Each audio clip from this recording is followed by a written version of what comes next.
And she was like started dancing and really smiling. She was like, oh, we got connectivity. We do get that a lot, but she's really stuck in my head. My name's Walt Saunders. I'm the Associate Director of the Instant Network Emergency Response Programme for Vodafone Foundation.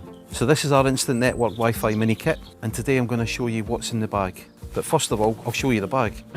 So it's a nice lightweight kit, it's 12 kilograms. The bag it's in is really durable, it's waterproof, it takes a lot of knocks and bumps. It's been through so many airport scanners, done a lot of miles. Inside here we can turn it into a rucksack. It's got straps that you can attach to the bottom of the bag there so you can wear it on your back. It does protect our kit really well. So since I joined the programme in 2015, I think the volume of responses that we've had to do year on year has increased. For instance, you know, we used to go to 2 or 3 a year, and now we're looking at like 4 or 5, and really sort of violent impacts as well, you know, category 5 hurricanes, typhoons. There's been a lot more flooding as well, especially in Europe and Spain and Germany. It has made us a lot busier. What we've done to try and prepare for that is create these local hubs.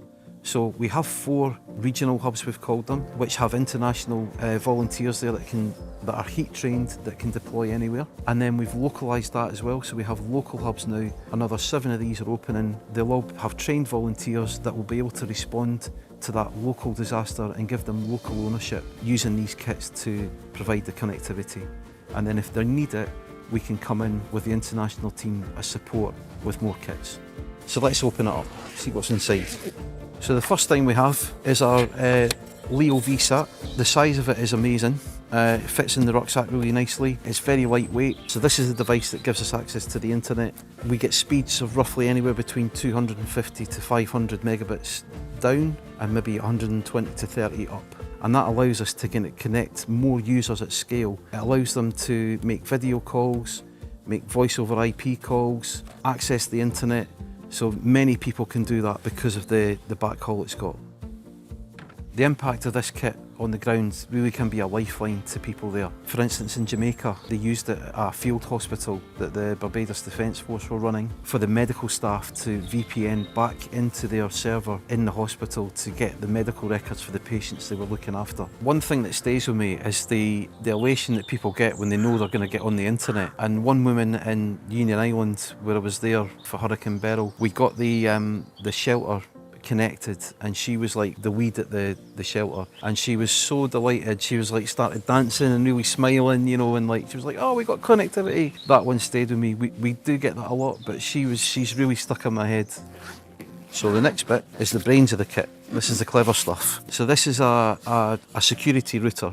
It's got ports on the back that plugs everything into the kit and keeps it all linked. This provides the network, the IP addresses, the content filtering, traffic shaping, you name it, this thing does it. So the next thing I've got to show you is an AP. There's 3 of these in our kit. This allows people to join a Wi-Fi network. So if I bring my phone along and I see the Wi-Fi name under the list, that's called an SSID, and this produces these and advertises them to the users that come on and connect to get internet access. And what I'm attaching here is what we call ears, but they're really called antennas.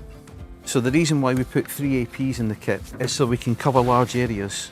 The 3 together would cover probably about 100 square metres. One individually, maybe 40 to 50 square metres. When I responded to Hurricane Beryl in Union Island, there was a 3-storey building as a shelter, and we put 1 AP on each level of the building, and it covered it really well. We can also use point-to-point links as well to increase that coverage so we get maximum from our 3 APs in the kit. We have a history of innovating new technology, new ideas, all the way from the IN2G at the start of the programme to different INER Wi-Fi kits, all the way through to our new IN4G kit that we're developing. Our volunteers on this programme are very dedicated. If we take the 33 missions, we're easily looking at over 50,000 volunteered hours. So when we're alerted about an event, we'll triage that event and then we'll see if we can deploy or not. We usually do that in a 72-hour period. So how do we power all these up and connect them together?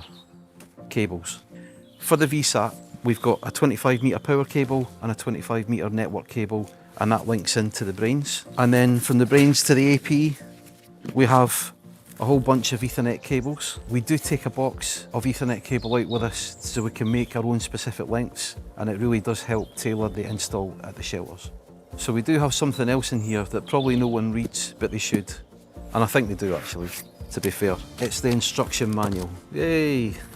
This is a really useful guide for people on their first missions that don't have the experience maybe that some other people have, and it just keeps them right because it's a pressurised environment. You can really get lost in what's going on around you, all the chaos, and if you've got a guide that can keep you right, it just gives you that confidence to know what you're doing and get the kit together in a good time. In the 14 years we've been doing this, we've responded to 33 missions, and I've been on 10 of those. We have approximately 200 volunteers in the programme at the moment, and I would say I've trained over half of those. Some of the countries I've been to on mission: South Sudan, the Bahamas, Jamaica, St Vincent and the Grenadines, Mozambique, quite a few.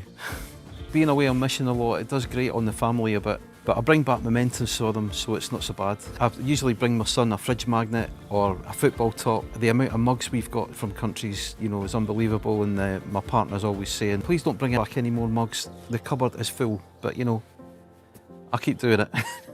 You know, you see it on the TV, you see all the fundraisers, but actually standing there and being there, I was, you know, blown away by how friendly the people are, and meeting all the elders, you know, asking them to get permission to be able to put the mast up and everything. They were grateful for the connectivity that we're putting in. Meeting those people was fantastic. A lot of missions I've been on, you know, you're dealing with people that have lost everything. You know, their business, their home, everything. And yet they're still resilient, they've still got a sense of humour about them, you know, and they want to get connectivity and rebuild. You know, they want to start that process of getting their life back on track. And the connectivity they provide really does help that. So that's what we take on the missions, ready for the next one.